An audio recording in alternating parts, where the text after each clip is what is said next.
Je suis Yvon Vandel, j'habite à Pont-de-l'Arche depuis 75 ans bientôt, très bientôt même, et j'ai toujours vécu ici et j'habite dans la maison de mes grands-parents, qui a été succédée, mes parents ont racheté la maison et je vis dans le logement de mes grands-parents. Mes grands-parents qui m'ont gardé et qui travaillaient à réparer les bateaux à côté de Pont-de-l'Arche. De l'autre côté du pont, en allant vers la carrière. Il était quasiment à la retraite presque quand il m'a emmené, quoi. Nostalgie, j'ai fait un tour là-bas.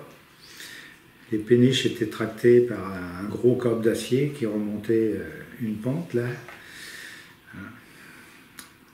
J'ai voulu faire acheter ce bâtiment-là par la commune pour que mon entreprise où j'étais s'installe. Mais bon, j'avais trop de travail à faire dessus, le patron il a dit non, marche pas. On fait pas ça. La rampe doit exister toujours, mais bon, tous les bâtiments sont en piteux état. Comme c'était une casse auto, donc on s'inquiète pas trop.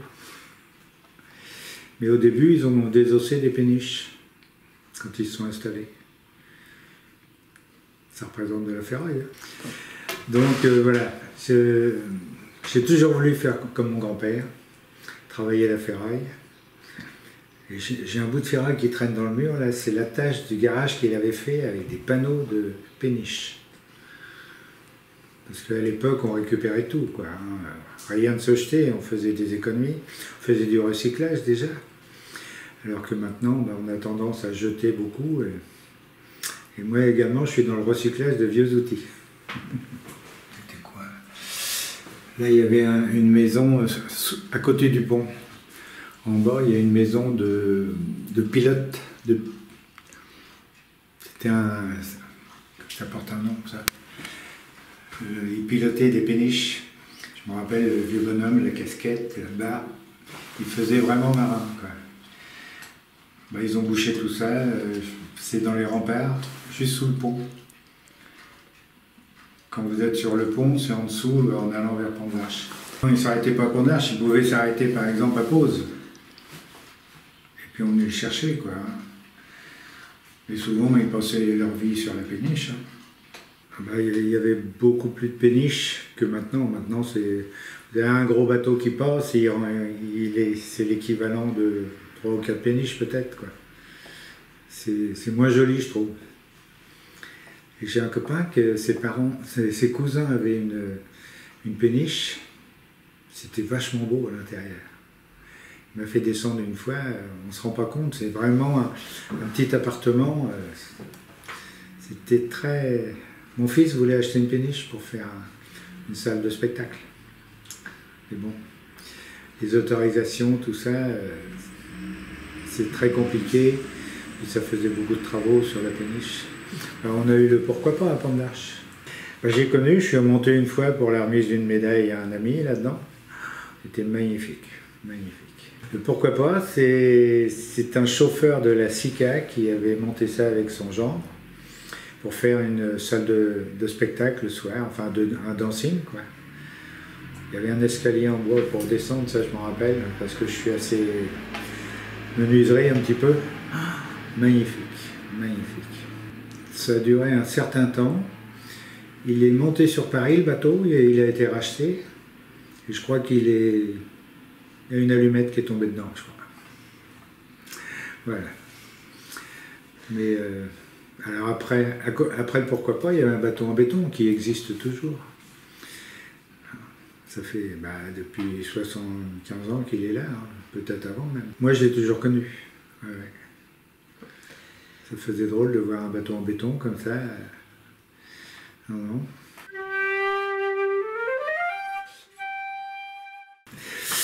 Alors les souvenirs que j'ai de l'Eure et de la Seine, c'est un voyage que mon grand-père m'a emmené voir là-bas, pour les péniches. Alors forcément j'avais une dizaine d'années, paraissait monstrueux.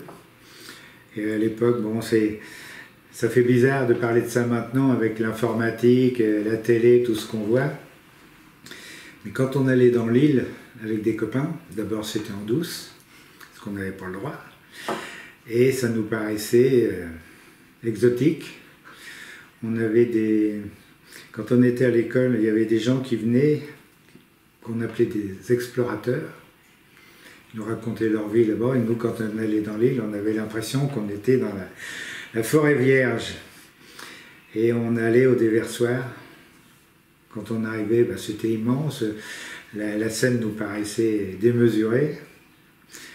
Et c'est des bons souvenirs. On traversait la forêt vierge, on allait à l'écluse. Enfin, on prenait des risques. On n'avait pas le droit.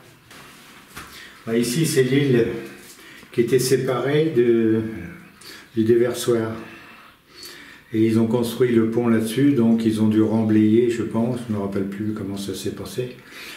Mais ça communiquait avec la Seine quand il y avait beaucoup d'eau. On a appris à nager dans la Seine. Elle était claire à cette époque-là. Et c'était au bout du pont des Américains. Parce qu'avant, le pont en pierre de Pont de l'Arche était au Crédit Agricole, tout droit. Bon, ça, moi, je n'ai pas connu. Je n'ai pas connu, ou alors j'étais vraiment très petit. Et donc on passait le pont des Américains, alors forcément sur le pont des Américains on était gamin. Et de l'autre côté de la Seine, il y avait une espèce de plage. Voilà.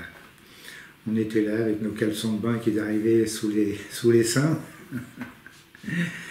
Et bon, mon frère a appris à nager, moi pas, parce que l'eau j'aimais pas. J'aime bien sentir le fond. Lui il a fait de la natation après, il a fait de la plongée sous-marine, il a fait tout ça. Mais c'est là qu'on a commencé. On était tous les trois, mon père et mon frère. Non. Mon père nageait bien, mais bon, j'aimais pas l'eau. Donc ici, j'ai jamais connu ça. Mais il y avait une écluse à Pont de l'Arche. Et c'était à l'usine électrique. Quand on allait se baigner, on était au pied d'une usine électrique. Et j'ai jamais vu fonctionner tout ça. Il reste la cheminée. Ils ont construit 2 petits immeubles à l'espace là, pour vous situer l'affaire. Et là. Et ça, j'ai jamais connu ça.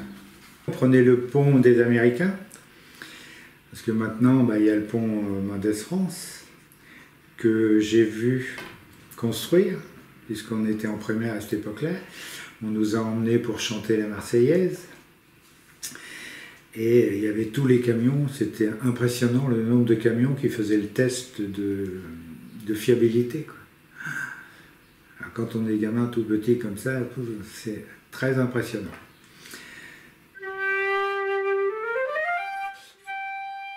Il y a un bateau, ce qui s'appelait le bateau Lavoir, c'était à la grand-mère de ma tante. De la famille cotonnière. Alors, à l'époque, eux, ils s'appelaient Ribert-Près, je crois. Oui, c'est ça, Ribert-Près. Il avait le linge. Les gens amenaient leur linge et la grand-mère avait le linge. Un bateau qui était à quai à l'endroit du pont actuel, dans ces eaux-là. Quand on voit les berges, comment elles sont, oui, c'est très vieux. Il y a eu des fêtes sur l'eau, oui, des joutes. Mais bon, c'est loin. Hein. Sur le bras de l'Eure qui est entre le pont Bélé, enfin entre le camping et le pont actuel. Ça ressemble à ce qu'on voit sur le port de Sète. C'est exactement la même chose que ça. Hein, les péniches, enfin, les barques étaient aménagées spécialement avec une plateforme et le gars il avait sa espèce de canne avec son comment on appelle ça, bouclier, voilà, bouclier. Je l'ai vu qu'une fois. Hein. Une fois, il y a eu quelque chose sur la Seine avec des bateaux, toutes sortes de bateaux. Je ne sais pas si c'est pas pour le premier Armada. Et il y en a qui s'arrêtaient. Alors nous, on était sur le pont pour voir, parce qu'on savait qu'ils allaient passer, quoi. Mais c'est pareil, comme il n'y avait pas beaucoup d'attractions, la berge était pleine de monde. Au feu d'artifice à la Sainte-Anne, c'est pareil. C'est toujours d'actualité, quoi. J'ai connu la construction du camping aussi, parce qu'avant, j'ai des photos dans le couloir, là. Des photos de cartes postales, tout ça, que j'ai mis Quand les gens ne connaissent pas, ils rentrent et ils se remémorent un peu les souvenirs. C'était un terrain vague. Et en plus, j'avais un copain qui habitait quasiment en face du bout du camping maintenant. Et quand on était en primaire, on a vu des grandes inondations.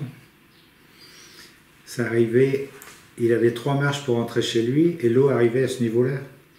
Et là, la route commence à remonter. C'était très impressionnant. Ah oui, quand on est gamin, il y a des images qui marquent comme ça. J'en ai refait une photo en 2003, je crois. Mais il y avait moins d'eau que ça. Mais c'est impressionnant. Inondation de 2001, qui était moins importante que celle des années 50 quand même. Mais impressionnant, hein, ça faisait beaucoup d'eau. Et la photographe de Pont-de-l'Arche, quand elle a vu mon développement, elle m'a dit il faut en faire une grande, que j'ai là. Voilà. Ça couvre plus la route maintenant. Hein, mais bon, il y a eu pas mal de carrières de creusés tout autour. Et j'avais un client, monsieur Streff, qui m'avait dit on nous critique parce qu'on fait des trous, on nous paiera pour en faire des trous. Et il avait raison. Il avait raison. Mes parents n'avaient pas de voiture, donc c'était plus délicat, mais c'est quand j'ai commencé à fréquenter ma femme, quoi.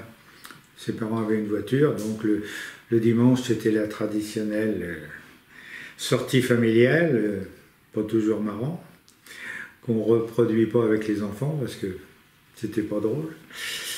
Et donc j'ai connu ça, j'ai circulé pas mal avec eux. Mais sinon, non, les parents, je me demande si on ne l'a pas fait une fois à vélo. Et là, j'ai mon fils qui reproduit ça avec ses enfants. Ils habitent au manoir. Le petit qui a 12 ans, il va en courant et la petite, elle est en vélo. Ils prennent le pont du manoir, ils arrivent tout de suite dessus, quoi. Non, c'est bien, c'est une attraction quand même. C'est impressionnant de voir cette masse d'eau qui déboule, là. Fou. Le barrage, j'ai travaillé dessus, sur la passerelle, avec l'entreprise Simo de Marteau. On a relevé toute la passerelle piétonne d'1,50 m. J'ai une photo là à l'intérieur, je pourrais... j'étais dans les années 70. C'est pour les pousseurs, comme ils ont la cabine qui se lève, ils passaient plus sous la passerelle. Donc il fallait relever d'1,50 m. Et je crois qu'ils l'ont réélevé encore depuis là. Peut-être l'année dernière ou récemment, où ça va se faire. Parce qu'ils sont de plus en plus gros, les pousseurs. C'est impressionnant. C'était un gros chantier. Le gars qui s'occupait de ça, Gibert, Jean-Claude Gibert. Et on se connaissait un petit peu parce qu'il venait nous voir jouer au foot là-bas à la Simo.